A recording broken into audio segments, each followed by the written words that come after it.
তিনজন যুবকের মধ্য থেকে একজন দাঁড়ায় গেল, আল্লাহর কাছে দোয়া করা শুরু করে দিল। তখন হাত উত্তোলন করল, রব্বুল আলামিনকে ডেকে ডেকে বলল, রব্বুল আলামিন, আয় আল্লাহ তাআলা, আমি একজন রাখাল, আমার কতগুলো বকরি আছে, আমার পরিবার পরিজনের জন্য খাবারের একটা মাধ্যম, উপার্জনের একটা মাধ্যম আমি বেছে নিয়েছি। আমি আমার বকরিগুলোকে আমি পালি, এখান থেকে দুধ দহন করে আমার পরিবারকে আমি খাওয়াই। কিন্তু আমার একটা নিয়ম ছিল, প্রত্যেক দিন সকাল থেকে সন্ধ্যা পর্যন্ত বকরিগুলোকে মাঠের মধ্যে চরানোর পরে যখন সন্ধ্যা ঘনিয়ে আসে, সন্ধ্যার সময় বাড়িতে যাওয়ার পরে বকরি থেকে দুধ দহন করে সর্বপ্রথম আমার বৃদ্ধ মা বাবাকে আমি দুধ পান করাই। এরপরে আমার স্ত্রী, সন্তান, পরিবারের অন্যান্য সকল মানুষকে আমি দুধ পান করাই। লোকটি আল্লাহ তাআলাকে ডেকে ডেকে বলে, রব্বুল আলামিন, কিন্তু একদিনের ঘটনা, একদিন আমি সকাল থেকে সন্ধ্যা পর্যন্ত বকরি চড়ানোর পরে আমার একটু বাড়িতে ফিরতে লেট হয়ে গেল। বাড়িতে গিয়ে দেখি আমার বৃদ্ধ মা বাবা ঘুমিয়ে পড়েছে। দুধ দহন করলাম, অন্য দিনের ন্যায় আজকেও আমি দুধ দহন করে আমার মাতা পিতাকে খাওয়ানোর জন্য, পান করানোর জন্য তাদের কাছে এসে দেখি তারা ঘুমিয়ে পড়েছে।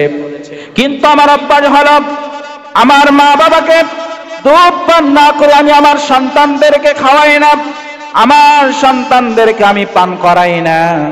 আমার মাতা পিতা ঘুমিয়ে যাওয়ার কারণে প্রত্যেক দিনের ন্যায় আমি অপেক্ষা করতে লাগলাম কখন আমার মাতা পিতা ঘুম থেকে জাগবে আর তাদেরকে দুধ পান করাবো। এরকম ভাবে আমার ছোট্ট ছোট্ট বাচ্চাগুলো আমার পায়ের কাছে এসে চিৎকার করে কান্না করা শুরু করে দিল ক্ষুধার জ্বালায়। কিন্তু কোনোভাবেই আমি আমার মত থেকে আমি একটুখানি সরলাম না। এরকম ভাবে আমার বাচ্চাগুলো ঘুমিয়ে পড়লো। রাত শেষ হয়ে গেল, সকাল হয়ে গেল। আমার মা বাবা ঘুম থেকে জাগ্রত হওয়ার পরে আমার মা বাবাকে দুধ পান করানোর পরে আমার সন্তানদেরকে খাওয়া দিলাম। ইয়া রাব্বাল আলামিন, আল্লাহ, এই যে আমার মাতা পিতার আমি খেদমত করলাম, ইয়া আল্লাহ তাআলা, এই কাজটা যদি তোমার কেবলমাত্র রাজি আর খুশি আর সন্তুষ্টের জন্য করে থাকি, আয় আল্লাহ তাআলা, একটা ভালো কাজের ওসিলায় আজকের এই মুসিবত থেকে আল্লাহ তুমি আমাদেরকে একটু হেফাজত করো। আল্লাহ তাআলার দরবারে শুকর ও সুজুদ আদায় করছি যে মহান রব্বে কারীম পবিত্র জুমার দিন, পবিত্র জুমার নামাজ পবিত্রতা অর্জন করে সকলের আগে মসজিদে আসার এবং বসার মতো তৌফিক দিয়েছেন। শুধু তাই না, নামাজের পূর্বে কোরআন সুন্নাহ থেকে কিছু কথা বলার এবং শোনার মতো তৌফিক দিয়েছেন। সেজন্য আমরা সকলেই সেই মহান রব্বে কারীমের দরবারে দিল থেকে কালিমাতুশ শুকুর আদায় করছি। সকলে পড়ছি আলহামদুলিল্লাহ। লক্ষ কোটি দরুদ ও সালাম নাজিল হোক বিশ্ব মানবতার দূত, দো জাহানের সরওয়ার বিশ্ব নবী জনাবে মুহাম্মদুর রাসূলুল্লাহ সাল্লাল্লাহু আলাইহি ওয়াসাল্লামের প্রতি সকলেই পড়ি আল্লাহুম্মা আমিন। সম্মানিত হাজিরিন, সম্মানিত উপস্থিতি, আপনাদের সামনে সূরা মায়েদার 35 নম্বর আয়াতে কারিমা তেলাওয়াত করেছি। আল্লাহ তাআলা আয়াতে কারিমার ভিতরে বলেন যে বান্দা তিনটি কাজ করবে, সে বান্দা সফলতা অর্জন করবে। কয়টি কাজ? তিনটি কাজ। এক নাম্বার, আল্লাহ তাআলা বললেন তোমরা আল্লাহ তাআলাকে ভয় করো। দুই নাম্বার, নেক কাজের মাধ্যমে বান্দা তোমরা ওসিলা তালাশ করো। আর তিন নম্বরে বললেন তোমরা আল্লাহ রাস্তায় জিহাদ করো। কোন মানুষ যদি তিনটি কাজ করতে পারে, আল্লাহ রাব্বুল আলামিন বলে ওই মানুষটা সফল হয়ে যাবে। সুবহানাল্লাহ। আল্লাহ সুবহানাহু ওয়া তাআলা বললেন, ইয়া আইয়ুহাল্লাযীনা আমানুত্তাকুল্লাহ, হে ঈমানদারেরা, আল্লাহ রাব্বুল আলামিন ঈমানদারদেরকে ডাক দিয়ে বললেন, ও হে ঈমানদারেরা, তোমরা আল্লাহকে ভয় করো। আল্লাহ তাআলাকে ভয় করলে বান্দার লাভ হবে কি? যে বান্দা আল্লাহ রাব্বুল আলামিনকে বেশি বেশি ভয় করবে, ওই বান্দার সম্মান আর মর্যাদা আমার আল্লাহর কাছে তত বেশি। আল্লাহ রাব্বুল আলামিন কোরআনুল কারীমের সূরাতুল হুজুরাতের ভিতরে বললেন, ইয়া আইয়ুহান নাস, إنا خلقناكم من ذكر وأنثى وجعلناكم شعوبا وقبائل لتعارفوا إن أكرمكم عند الله أتقاكم إن الله عليم خبير আল্লাহ রাব্বুল আলামিন বললেন, ইয়া আইয়ুহান নাস, হে পৃথিবীর লোক সকল শোনো, ইন্না খলাকনাকুম মিন যাকারিন ওয়া উনসা, আমি তোমাদের পৃথিবীর সকল মানুষকে একজন নারী এবং পুরুষ থেকে সৃষ্টি করেছি। ওয়াজআলনাকুম শুউবান ওয়া কাবাইলা, সৃষ্টি করার পরে আমি আল্লাহ রাব্বুল আলামিন তোমাদেরকে বিভিন্ন জাতিতে বিভিন্ন গোত্রে বিভক্ত করে দিলাম। কেন করে দিলাম বান্দা তোমরা শোনো, আল্লাহ পাক বলেন লিতাআরাফু, যাতে করে তোমরা একে অপরের সাথে পরিচিত লাভ করতে পারো। আল্লাহ রাব্বুল আলামিনের পরে বললেন, বান্দা শোনো, একে অপরের সাথে পরিচয় লাভ করা এটা তোমাদের জন্য আমি আল্লাহর কাছে বেশি পছন্দনীয় নয়, বড় বড়ত্বের কথাও নয়, বরং আমি আল্লাহর কাছে দামি হলো ওই জিনিস। আল্লাহ পাক বলেন, ইন্না আকরামাকুম ইনদাল্লাহি আতকাকুম, তোমাদের মধ্য থেকে পৃথিবীর সকল মানুষের মধ্য থেকে আমি আল্লাহর কাছে ওই সমস্ত বান্দারাই হলো দামি যারা যত বেশি তাকওয়াওয়ালা। অর্থাৎ যে বান্দার দিলের ভিতরে আমি আল্লাহর ভয় যত বেশি থাকবে, ওই বান্দার দাম আমি আল্লাহর কাছে তত বেশি। যে বান্দার দিলের ভিতরে আমি আল্লাহর ভয় যত বেশি থাকবে, আমি আল্লাহ রাব্বুল আলামিন ওই বান্দাকে দুনিয়াতে তার সম্মান আর মর্যাদা আমি আল্লাহ অনেক বৃদ্ধি করে দিব। সুবহানাল্লাহ। আল্লাহ রাব্বুল আলামিন বললেন, যে বান্দা আমি আল্লাহকে ভয় করবে ওই বান্দার দাম আমি আল্লাহর কাছে অনেক বেশি। আল্লাহ রাব্বুল আলামিন যে বান্দার দাম বাড়ায় দেয়, পৃথিবীর কোন মানুষের ক্ষমতা নাই ওই বান্দার দাম কমাতে। ঠিক না ঠিক বলেন? এই জন্য আল্লাহকে ভয় করা লাগবে। আল্লাহ রাব্বুল আলামিনকে যে বান্দা ভয় করতে পারবে, আল্লাহ রাব্বুল আলামিন দুনিয়া এবং আখিরাতে ওই বান্দাকে সফলতা দান করবে। আমরা যদি সাহাবায়ে কেরামের জিন্দেগির দিকে একটুখানি তাকাই, আল্লাহকে ভয় করার কারণে আল্লাহ রাব্বুল আলামিন তাদের সম্মান আর মর্যাদা দুনিয়া এবং আখিরাতে বাড়ায়া দিয়েছে। আমার ভাইরা, আমার বন্ধুরা, আল্লাহ রাব্বুল আলামিনের পয়গম্বরের একজন জলিলুল কদর সাহাবী হযরত ওমর ইবনুল খাত্তাব রাদিয়াল্লাহু তাআলা আনহু, তিনি একবার আল্লাহর নবীর সাহাবী হযরত হুযায়ফার কাছে প্রশ্ন করলো, ভাই হুযায়ফা, আল্লাহর হাবিব সাল্লাল্লাহু আলাইহি ওয়াসাল্লাম তোমার কাছে যে মুনাফিকের লিস্ট দিয়েছে, ওই মুনাফিকের লিস্টের ভিতরে আমি হুযায়ফার নামটা আছে না, আমি ওমরের নামটা আছে নাকি? হযরত হুযায়ফা বলল, ওই আল্লাহর নবীর সাহাবী হযরত ওমর, আপনি শুনুন, আল্লাহর নবী এই লিস্টটি দেওয়ার পরে আমি হুযায়ফাকে বলেছে, আমি জানো এই লিস্টের মধ্যে নাম কার কার আছে এটা আমি প্রকাশ না করি, সুতরাং আমি যদি রাসূলের ওয়াদা ভঙ্গ করি আমি মুনাফিকদের অন্তর্ভুক্ত হয়ে যাব।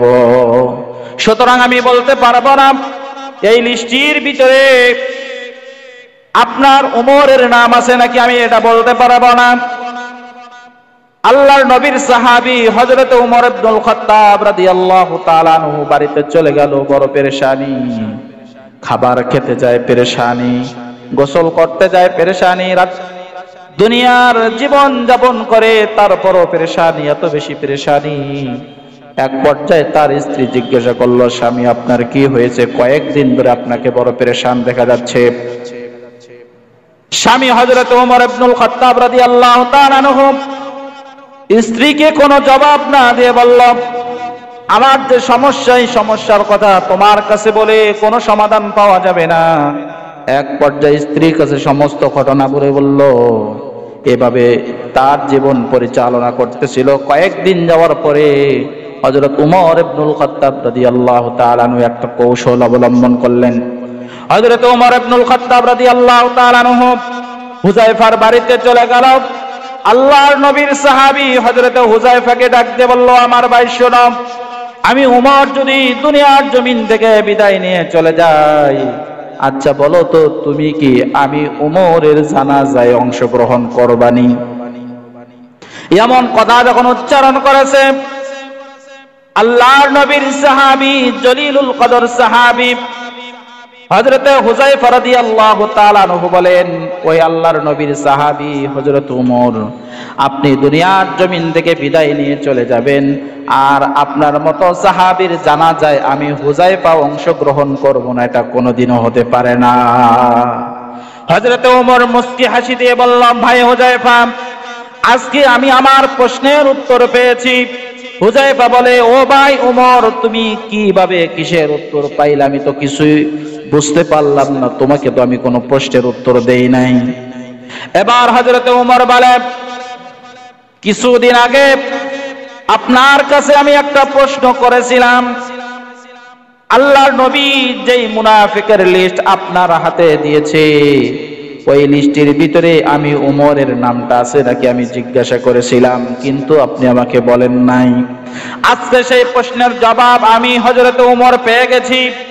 হুযায়ফা বলে, আপনি কিভাবে সেই প্রশ্নের উত্তর পাইলেন? আমি তো আপনাকে বলি নাই লিস্টের ভিতরে আপনার নাম আছে না নাই। ভাই হুযায়ফাকে ডাক দিয়ে বলে হযরতে ওমর, ও আমার ভাই হুযায়ফা, শোনো, আমি তোমাকে যে প্রশ্ন করলাম, আমি উমর যদি দুনিয়ার জমিন থেকে বিদায় নিয়ে চলে যাই, তুমি কি আমি উমরের জানাজায় অংশগ্রহণ করবে নাকি? তুমি যখন বলেছো আমি অংশগ্রহণ করব, এতে আমি বুঝতে পারলাম একজন আল্লাহর নবীর সাহাবী কোন মুনাফিকের জানাজায় অংশগ্রহণ করতে পারে না। আর তুমি যেহেতু আমার জানাজায় অংশগ্রহণ করবা, বুঝতে পারছি ওই লিস্টের ভিতরে আমি উমরের নাম খানা নাই। সুবহানাল্লাহ পড়েন।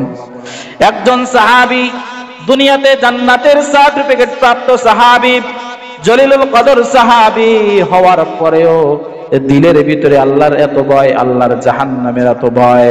তাহলে ভাই বলেন, এবার আমরা যারা দুনিয়ায় জান্নাতের সার্টিফিকেটও পাই নাই, আমরা জাহান্নাম থেকে যে মুক্তি পাবো এটারও কোনো সার্টিফিকেট নাই, তাহলে আমরা আজকে আল্লাহকে কতটুকু ভয় করি? আছে কি আমাদের ভয়? নাই। আছে আমাদের ভয়? নাই। আমাদের অবস্থা এমন হয়ে গেছে যে আমি তো সপ্তাহে একদিন জুমার নামাজ পড়ি, তো আমি তো বড় জান্নাতের সার্টিফিকেট ওয়ালা, আমার থেকে বড় জান্নাতের সার্টিফিকেট ওয়ালা আর কে আছে?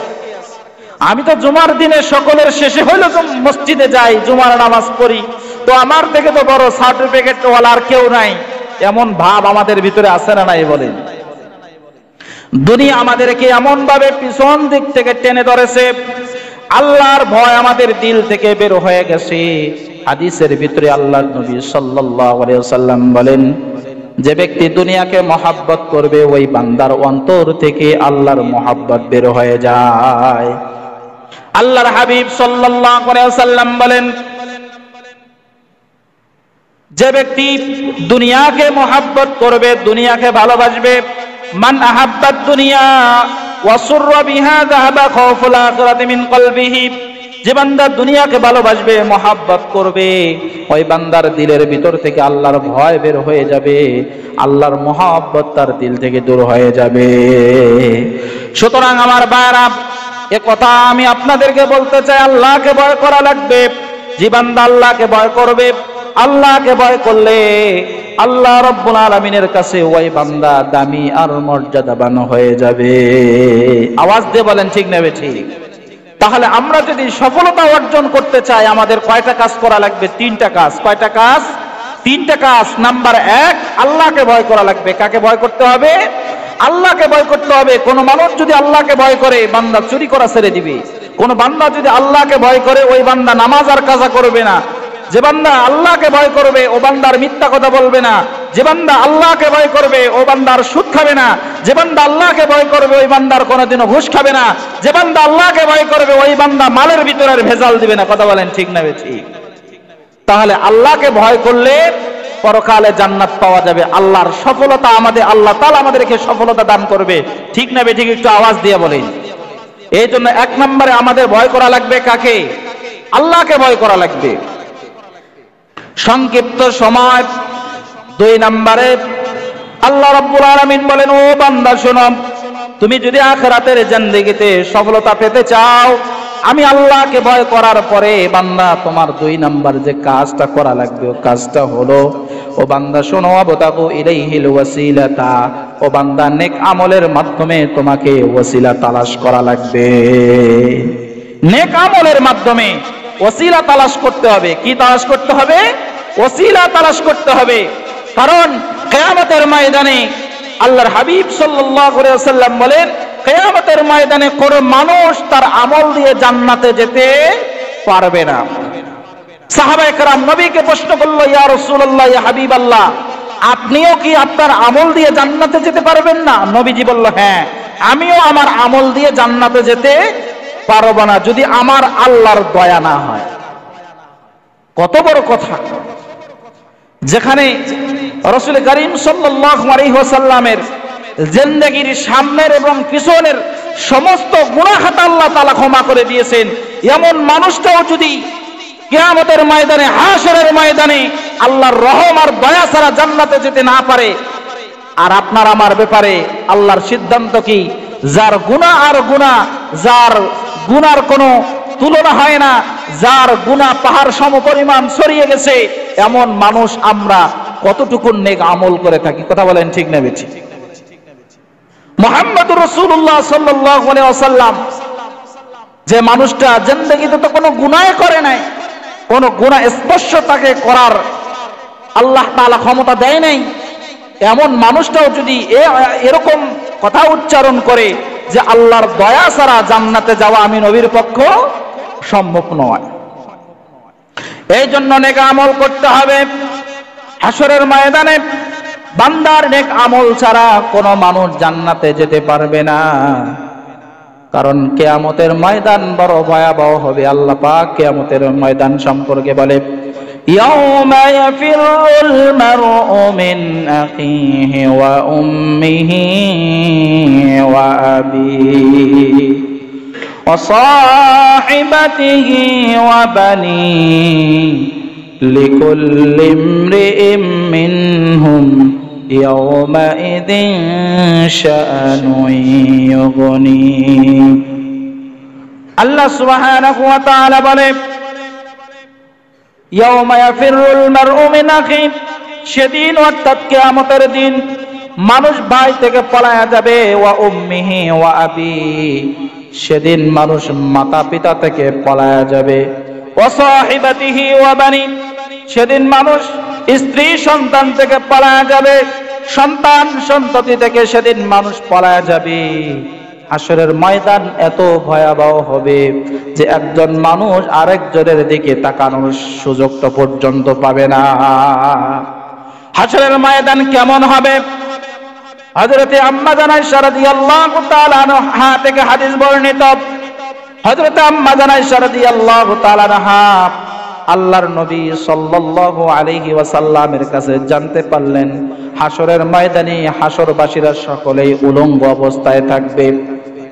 আম্মা জানা আয়েশা রাদিয়াল্লাহু তাআলা আনহা নবীজিকে প্রশ্ন করলেন, ইয়া রাসূলুল্লাহ, ইয়া হাবিবাল্লাহ, হাশরের ময়দানে শত শত লক্ষ লক্ষ কোটি কোটি মানুষ থাকবে, এখানে সকলেই উলঙ্গ অবস্থায় থাকবে, এটা তো একটা লজ্জাকর বিষয়।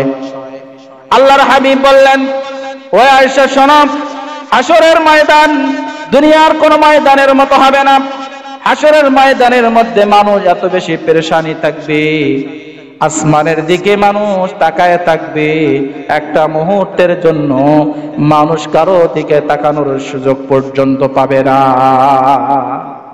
কোটি কোটি বছর, শত শত বছর চলে যাবে, কিন্তু একটা মুহূর্ত কেউ কারো দিকে তাকানোর সুযোগ পাবে না। হাশরের ময়দানে এমন ভয়াবহ হবে, সূর্যের তাপ এমন ভাবে দেওয়া শুরু করে দিবে। আল্লাহর হাবিব সাল্লাল্লাহু আলাইহি ওয়াসাল্লাম হাদিসের ভিতরে বলেন, রোদের তাপের কারণে মানুষের মগজগুলো টকবক টকবক করতে থাকবে, মগজগুলো গলে গলে কান দিয়ে বের হয়ে যাবে, মানুষগুলো হাশরের ময়দানে পেরেশানি হয়ে যাবে। এই জন্য আমার ভাইরা, আমার বন্ধুরা, হাশরের ময়দানের জন্য আমাদের নেক আমল নিয়ে ওই কবরে যাওয়া লাগবে, আর আল্লাহর কাছে ওসিলা তালাশ করা লাগবে। আপনার আমার যদি নেক আমল না থাকে তাহলে কি দিয়ে আমরা আল্লাহর কাছে ওসিলা তালাশ করব? কোন মানুষ যদি দুনিয়াতে নেক আমল করে, নেক আমলের মাধ্যমে বান্দা যেমন আখিরাতে মুক্তি লাভ করতে পারে, আল্লাহর হাবিব সাল্লাল্লাহু আলাইহি ওয়াসাল্লাম বলেন ওই বান্দা নেক আমলের মাধ্যমে দুনিয়াতেও সফলতা এবং মুসিবত থেকে মুক্তি লাভ করতে পারে। সুবহানাল্লাহ পড়বেন না? মানুষ নেক আমলের মাধ্যমে যেমন হাসরের ময়দানে জাহান্নামের আগুন থেকে বাঁচবে, তেমনি করে যে মানুষটা দুনিয়াতে ভালো কাজ করবে এই মানুষটা দুনিয়াতেও সে মুসিবত থেকে মুক্ত হবে, আল্লাহ তাআলা তাকে হেফাজত করবে। সুবহানাল্লাহ। বুখারীর বর্ণনা একটা হাদিস আসছে, হাদিসটি বর্ণনা করেছেন হযরতে আব্দুল্লাহ ইবনে ওমর রাদিয়াল্লাহু তাআলা আনহু। আব্দুল্লাহ ইবনে ওমর রাদিয়াল্লাহু তাআলা আনহু তিনি বলেন যে বনি ইসরাইলের তিনজন লোক, কয়জন লোক? তিনজন লোক কোন এক পাহাড়ের পদদেশ দিয়ে যাচ্ছে। যখন পাহাড়ের পদদেশ দিয়ে যাচ্ছিল হঠাৎ করে আসমান থেকে বৃষ্টি চলে আসছে। কি চলে আসছে বলেন? বৃষ্টি চলে আসছে। যখন বৃষ্টি চলে আসছে, বৃষ্টি আসার পরে এই মানুষগুলো বৃষ্টি থেকে বাঁচার জন্য পাহাড়ের দেখতে পেল পাহাড়ের মধ্যে একটা গুহা, এই গুহায় গিয়ে প্রবেশ করেছে। যখন গুহার মধ্যে প্রবেশ করেছে, গুহার মধ্যে প্রবেশ করার সঙ্গে সঙ্গে গুহার উপর থেকে একটা পাথর এসে ওই গুহার মুখটাকে বন্ধ করে দিয়েছে। যখন গুহার মুখটা বন্ধ হয়ে গেছে আর এই পাথরটাকে তিনজন মিলে ধাক্কা ধাক্কি করে, কিন্তু পাথর আর সরে না, পাথর কোনোভাবেই সরাতে পারে না। এখন কথা হলো ওই যুগ আর বর্তমানকার যুগ তো সমান না, কথা বলেন ঠিক না বেঠিক? বর্তমানকার যুগে কারো কাছে যদি টাকা পয়সা না থাকে, কেউ যদি মুসিবতের মধ্যে পড়ে, টেলিফোন মোবাইল করে সে সাহায্য সহযোগিতা দিতে পারে। কিন্তু ওই যুগ তো টেলিফোন আর ছিল না, মোবাইল ছিল না, যে মানুষের কাছে খবর পাঠাবে এমন কোনো তথ্য প্রযুক্তিও ছিল না। তো তখন তারা কি করলো? তিনজন পরামর্শ করলো, আজকে যদি এই মুসিবত থেকে আমরা বাঁচতে চাই, আমাদের একটাই রাস্তা আছে, সেই রাস্তাটা হলো কার কি নেক আমল আছে এই নেক আমল নিয়ে আমরা আল্লাহর কাছে দোয়া করি, হয়তো আল্লাহ তাআলা আমাদের নেক আমলের ওসিলায় আমাদেরকে বিপদ থেকে মুক্ত করবেন। সুবহানাল্লাহ। তিনজন যুবকের মধ্যে থেকে একজন দাঁড়ায় গেল, আল্লাহর কাছে দোয়া করা শুরু করে দিল, তখন হাত উত্তোলন করল, রব্বুল আলামিনকে ডেকে ডেকে বলল, রব্বুল আলামিন, আয় আল্লাহ তাআলা, আমি একজন রাখাল, আমার কতগুলো বকরি আছে, আমার পরিবার পরিজনের জন্য খাবারের একটা মাধ্যম, উপার্জনের একটা মাধ্যম আমি বেছে নিয়েছি। আমি আমার বকরিগুলোকে আমি পালি, এখান থেকে দুধ দহন করে আমার পরিবারকে আমি খাওয়াই। কিন্তু আমার একটা নিয়ম ছিল, প্রত্যেক দিন সকাল থেকে সন্ধ্যা পর্যন্ত বকরিগুলোকে মাঠের মধ্যে চরানোর পরে যখন সন্ধ্যা ঘনিয়ে আসে, সন্ধ্যার সময় বাড়িতে যাওয়ার পরে বকরি থেকে দুধ দহন করে সর্বপ্রথম আমার বৃদ্ধ মা বাবাকে আমি দুধ পান করাই। এরপরে আমার স্ত্রী, সন্তান, পরিবারের অন্যান্য সকল মানুষকে আমি দুধ পান করাই। লোকটি আল্লাহ তাআলাকে ডেকে ডেকে বলে, রব্বুল আলামিন, কিন্তু একদিনের ঘটনা, একদিন আমি সকাল থেকে সন্ধ্যা পর্যন্ত বকরি চড়ানোর পরে আমার একটু বাড়িতে ফিরতে লেট হয়ে গেল। বাড়িতে গিয়ে দেখি আমার বৃদ্ধ মা বাবা ঘুমিয়ে পড়েছে। দুধ দহন করলাম, অন্য দিনের ন্যায় আজকেও আমি দুধ দহন করে আমার মাতা পিতাকে খাওয়ানোর জন্য, পান করানোর জন্য তাদের কাছে এসে দেখি তারা ঘুমিয়ে পড়েছে। কিন্তু আমার অভ্যাস হলো, আমার মা বাবাকে দুধ পান না করে আমি আমার সন্তানদেরকে খাওয়াই না, আমার সন্তানদেরকে আমি পান করাই না। আমার মাতা পিতা ঘুমিয়ে যাওয়ার কারণে প্রত্যেক দিনের ন্যায় আমি অপেক্ষা করতে লাগলাম কখন আমার মাতা পিতা ঘুম থেকে জাগবে আর তাদেরকে দুধ পান করাবো। এরকম ভাবে আমার ছোট্ট ছোট্ট বাচ্চাগুলো আমার পায়ের কাছে এসে চিৎকার করে কান্না করা শুরু করে দিল ক্ষুধার জ্বালায়। কিন্তু কোনোভাবেই আমি আমার মত থেকে আমি একটুখানি সরলাম না। এরকম ভাবে আমার বাচ্চাগুলো ঘুমিয়ে পড়লো। রাত শেষ হয়ে গেল, সকাল হয়ে গেল। আমার মা বাবা ঘুম থেকে জাগ্রত হওয়ার পরে আমার মা বাবাকে দুধ পান করানোর পরে আমার সন্তানদেরকে খাওয়া দিলাম। ইয়া রাব্বাল আলামিন, আল্লাহ এই যে আমার মাতা পিতার আমি খেদমত করলাম, ইয়া আল্লাহ তাআলা এই কাজটা যদি তোমার কেবল মাত্র রাজি আর খুশি আর সন্তুষ্টের জন্য করে থাকি, আয় আল্লাহ তাআলা একটা ভালো কাজের ওসিলায় আজকের এই মুসিবত থেকে আল্লাহ তুমি আমাদেরকে একটু হেফাজত করো। দোয়া করার সঙ্গে সঙ্গে আল্লাহর দরবারে এই যুবকের দোয়া কবুল হয়ে গেল। সুবহানাল্লাহ। যখন দোয়া কবুল হয়ে গেছে, পাথরটা একটুখানি ফাঁকা হয়েছে, কিন্তু বের হওয়া সম্ভব না। আরেকজন যুবক দাঁড়িয়ে গেল, রব্বুল আলামিনকে ডেকে ডেকে বলল, রব্বুল আলামিন, আয় আল্লাহ তাআলা, আমি একজন কৃষক, আমি মাঝে মাঝে আমার বাড়িতে কাজ করানোর জন্য বাজার থেকে আমি মানুষ নিয়ে আসতাম। প্রতিদিনের নয়, একদিন আমি বাজার থেকে মানুষ আনলাম, সকাল থেকে সন্ধ্যা পর্যন্ত কাজ করালাম।